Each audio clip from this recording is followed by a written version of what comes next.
चोटी वाला जिन्न। बहुत पहले की बात है। एक गांव में एक कुम्हार और उसकी बीवी रहते थे। कुम्हार स्वभाव से लालची था, जबकि उसकी बीवी अच्छे स्वभाव की महिला थी। कुम्हार मिट्टी के बर्तन बनाकर अपने घर का गुजारा चलाता था, लेकिन वह इससे संतुष्ट नहीं था। वह ज़्यादा पैसे कमाना चाहता था। उसने बड़ी मेहनत से कुछ मिट्टी के बर्तन बनाए, जिसे वह बेचने के लिए शहर चला गया। उसे अब की बार अपने मिट्टी के बर्तनों का अच्छा दाम मिलने की उम्मीद थी, लेकिन अब की बार भी उसको पहले वाला ही दाम अपने बर्तनों के लिए मिल रहा था। उसने उसी दाम में अपने सभी बर्तन बेच दिए। बर्तन बेचने के बाद शाम हो गई थी। वह उसके बाद अपने घर के लिए निकला, लेकिन जाते जाते रात हो गई। घर जाने के लिए उसको एक जंगल से होकर गुजरना पड़ा। जंगल में कुम्हार को एक पेड़ के ऊपर एक जिन्न नज़र आया, जिसकी एक चोटी थी। पहले तो वह जिन्न को देखकर डर गया, लेकिन तभी उसको अपनी दादी की याद आई, जो उसको जिन्न के बारे में बताती थी कि यदि जिन्न की चोटी हाथ में आ जाए तो वह सब इच्छा पूरी कर देता है। कुम्हार ने एक तरकीब सोची और जिन्न को बोला, मुझे एक परी मिली थी। वह एक जिन्न से शादी करना चाहती थी, लेकिन वह उसी जिन्न से शादी करेगी जिसकी एक हाथ लंबी चोटी हो। कुम्हार की बात को सुनकर जिन्न बहुत खुश हुआ और कुम्हार को बोला, मेरी एक हाथ लंबी चोटी है। इस पर कुम्हार बोला, मुझे नहीं लगता तुम्हारी चोटी एक हाथ लंबी है। इस पर जिन्न परी से शादी करने के चक्कर में कुम्हार से अपनी चोटी दिखाने लगा। तभी कुम्हार ने बड़ी चतुराई से उसकी चोटी काट ली। जिन्न बोला, यह तुमने क्या किया? तुमने मुझे गुलाम बना लिया। कुम्हार बोला, हाँ, मैंने तुम्हारी चोटी लेने के लिए तुमसे परी वाली बात बोली। उसने कहा, अब तुम मेरी सारी इच्छा को पूरा कर दो।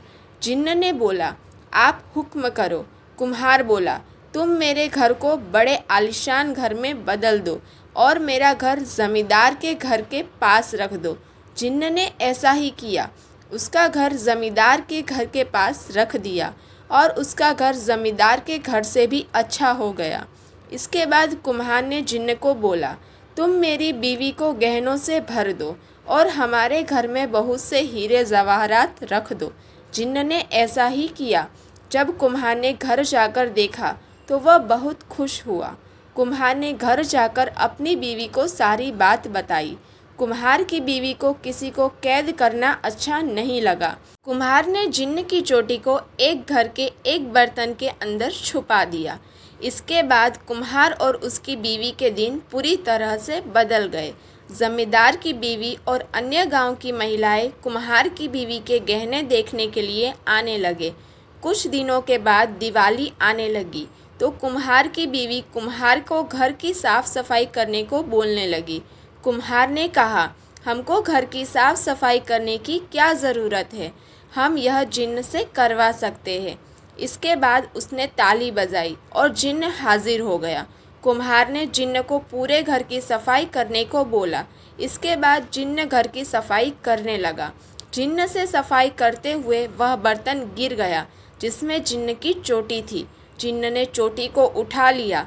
कुम्हार ने उसको यह करते हुए देख लिया। कुम्हार ने चोटी मांगी, लेकिन जिन्न इतना बेवकूफ़ नहीं था। उसने कुम्हार को चोटी नहीं दी और बोला, तुमने चालाकी से मेरी चोटी लेकर मुझे गुलाम बना लिया था, लेकिन अब मैं तुम्हारी जो पहले हालत थी वही हालत कर दूंगा। यह कहकर जिन्न ने कुम्हार का घर वैसा ही कर दिया जैसा पहले था और उनके सारे गहने भी ले लिए। कुम्हार इससे बहुत दुखी हो गया। कुम्हार की बीवी बोली, आपके हाथ में बर्तन बनाने का हुनर है, आप फिर से बर्तन बनाइए। इसके बाद कुम्हार फिर से बर्तन बनाने लगा। मोरल ऑफ द स्टोरी, इस कहानी से हमें यह शिक्षा मिलती है कि हमें लालच न करके मेहनत से काम करना चाहिए। जिस प्रकार कुम्हार अमीर बनना चाहता था और उसने लालच किया, लेकिन बाद में उसको अपने किए की सज़ा मिल गई।